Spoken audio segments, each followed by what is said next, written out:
Hello, my name is Andrew, and I'm one of the founding members of Veterans for Freedom, or V4F.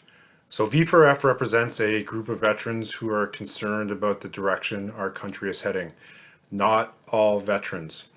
There's an estimated 480,000 veterans in Canada, and our group is only in the thousands, so we only represent a small percentage of veterans so far.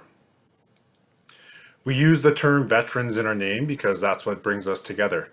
It is the fact that we are veterans, just like other established veterans groups, and our organization's membership is 100% veteran. From my understanding, there will be other freedom groups setting up events in Ottawa. Much like I said about veterans, we don't represent nor do we speak on behalf of all freedom groups, and we have no control over or say in what those other groups are doing and what they're planning. I personally act as the liaison officer between the Ottawa Police Services and the Parliamentary Protective Services for V4F. I talk to OPS on a daily basis with regards to our events that are being planned in Ottawa this summer. We fine-tune details and try to ensure safety for both citizens and for ourselves. I'm going to address a few points that have been brought up to us through our social media and what we call the government funded media, or GFM. All right, so Camp Eagle. So there's been a fair bit of fear mongering about what we call Camp Eagle. It isn't a base. We aren't building defenses or fortifications. We don't have concertina wire or artillery positions. We are literally setting up cots and tents in a field in an effort to not waste money. I'm going to address some concerns from citizens. So, to the citizens of Ottawa, as I've said before, our intention is to have the least impact on you and your daily lives as possible. So, we're going to be holding events in and around Parliament Hill during set times on the weekends. And we will be broadcasting those times and locations. So, if you choose, you can avoid us. We're not going to be marching through your neighborhoods, yelling or screaming or honking bullhorns or yelling freedom at people. We're not going to be masked, breaking windows, setting fires, or looting like other groups like to do.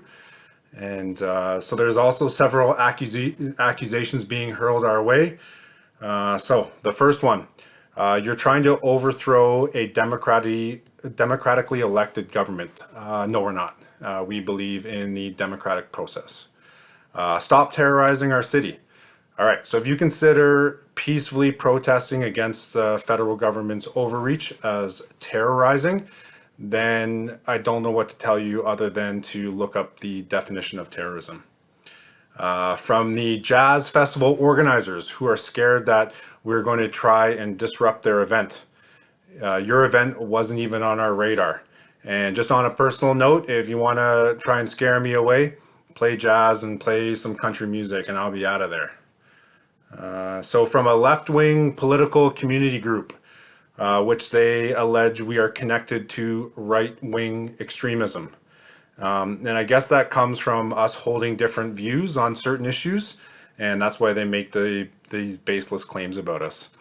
Oh, you don't agree with us, so you're far right, you're a Nazi, you're a racist, you're a misogynist, anarchist, you're a hate group, and all the usual insults that they like to throw at people. That doesn't work on us. Sorry, we're not afraid of you. And another quote from them is, I want to see an acknowledgement of what this actually is from our city and from the relevant authorities, that this is a far right movement and that we should take it seriously, and they're not welcome in our city. All right, so a lot of our members live in your city and you just happen to live in our nation's capital. And I guess we'd have to come to an agreement on what the definition of far right means. And not every organization to the right of Canada Post is far right. I hate to burst your bubble. So Vets for Freedom, our organization is apolitical. We don't ask our members about their political views because we don't care. Me personally, I'm fairly liberal. I was born and raised in Scarborough, and I have different opinions on a variety of topics. I'm an individual and I'm not going to be boxed into a certain way of thinking because people are trying to label me as a conservative or a liberal or a white man.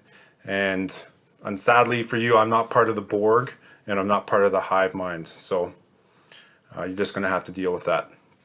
And so I'm open to have my excuse me, I'm open to have my mind changed through positive dialogue.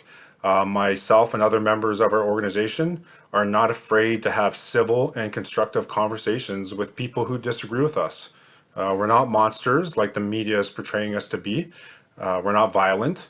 And one of the events we're going to be holding throughout the summer are town halls where people can come and chat with us at various locations in the city instead of typing away behind a screen. So I encourage you, don't succumb to the divisive and hateful narrative being pushed about us by the mainstream media. And speak of the mainstream media, it's not a surprise that only 42% of Canadians trust legacy media, and that number is dropping. So this was a report from the Oxford University, and it was released last week. So I encourage you to look that up. All right. So speaking of government-funded media, so the CBC, they claimed that, quote, and plans for a weekend of camping downtown near Parliament Hill are in the works, unquote. That is inaccurate. We are not setting up an encampment in the city of Ottawa. We are going to be at a campsite 40 minutes east of the city. Another thing they said, quote, McGilvery said construction has begun on a permanent structure for protesters just outside Ottawa, which will act as a base throughout the summer, unquote. All right, so I'm not sure if we have to come to an agreement on what permanent means, but setting up cots and tents, in my opinion, is not permanent. All right, so next from CTV. So they called us anti-vaccine and anti-government protests. So I'm not anti-vaccine, and I'm not anti-government, I'm anti-mandate and anti-government overreach, all right? So when it comes to the vaccines, I will bring my vaccine record with me from military service when I'm in Ottawa, and I challenge anyone to compare their vaccine record with mine, and we will see who has more. So on a history note, Hugo Chavez was democratically elected in 1999 to be the president of Venezuela. And by the time the citizenry had realized what he was doing, it was too late. And in 6 years, the country was destroyed. We as Canadian citizens need to ensure that something like that doesn't happen to our country. And lastly, I'm going to encourage you to look up the principle of ahimsa. So AHIMSA, and have a good read about what that is. All right. And please stay tuned to our content that will be released on all of our social media channels, which are linked from our website, which is www.freedom.ca. And I thank you very much for taking the time to listen to me. Have a good day.